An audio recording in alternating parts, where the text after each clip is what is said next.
Will there be much talk about first periods before this game after the last two? Not as much first periods. It's just having our process right from the start.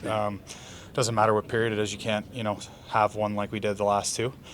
Fortunately, Jake was awesome for us, and we had I think we had a big penalty kill last game in the first, and come out of that down two. I mean, it could have been worse, but we know we can come back, and we did what we needed to do. It was probably our best two periods of the series, in the second and third, and we know that that's the level we've been trying to get to kind of the whole series, and hopefully we can start that way tonight.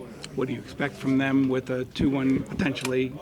Well, there's a lot on the line. They came out hard last game. I mean, a lot of the first period was them. I mean, you can't. They're trying to win too, right? It's not like we took on water because we were bad and they were whatever. They were really good. So we expect that right off the start. Probably a 60-minute effort from them. They know. I mean, we all know what the difference is between 2-2 and 3-1. So.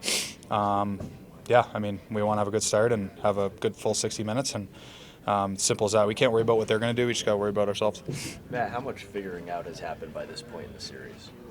I think it's still going. I mean, I don't know if you really got each other figured out till kind of the end of the series, to be honest with you. There'll be, moves and counter moves and stuff like that, and adjustments. And at the end of the day, though, both teams obviously have what makes their game great and what gives them the A game, and the reason that we're both in this final four of this season. So, I mean, like I said, we're focusing on our process, and that's the most important thing. I know you focused on yourselves, but rare for there to maybe be three changes, like on the other side. Maybe Perry's there, and like they could be changing up a fair amount. Does that resonate at all for you guys? We haven't even thought about it, to be honest. They're like us. They're deep. I don't think their depth gets enough credit, to be honest with you. I mean, they're big. They're two big boys up front. Get obviously majority of the press, which they should. I mean, they're two of the best players, in the world. McDavid might be, best player ever. He's in that debate. So obviously those guys get that attention, but their depth is really, a little bit unheralded, and something we respect. And doesn't matter who they're putting in or out, they're going to have great players in and in the lineup. And that bottom six for them has been really good this series. As a center, what does Rope's return mean for you?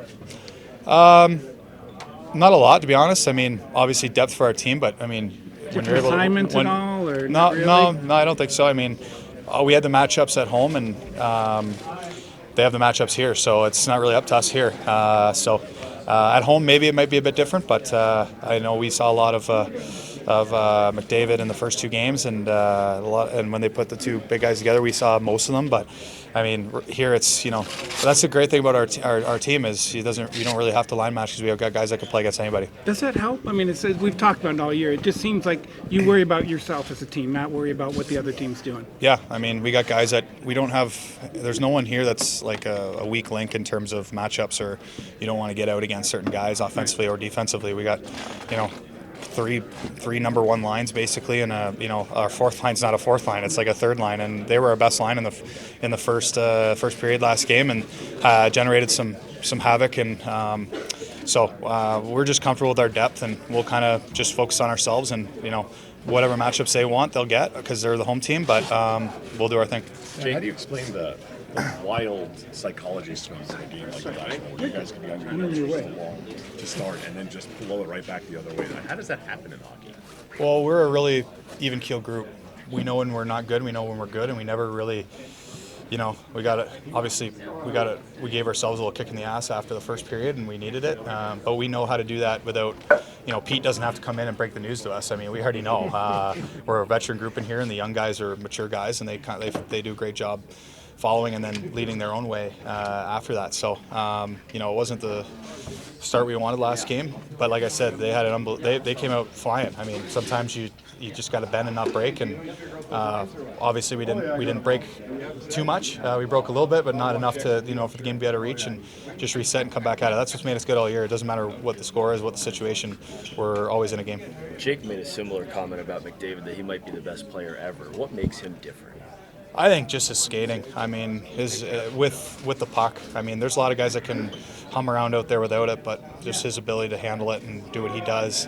His first couple steps are just unmatched. And and that's saying that's no disrespect to any of the other greats. I mean, it's going to take a lot to knock Wayne off the pedestal of the best player ever. But what Connor, the gap between Connor and kind of the next guy in this league is pretty. It's pretty wild. So he's just in a class of his own, and we have that respect for him, and you have to. I mean, but at the same time, the best way to play those guys is to make them play defense. When they don't have the puck, they can't score on you. So that's kind of our mentality with any great player we play against. We've talked with you about the journey. How much fun are you having right now? And what are the moments you're enjoying both in the game and in these in-between times? Yeah, I mean, I'll be honest with you, it's as much stress as fun.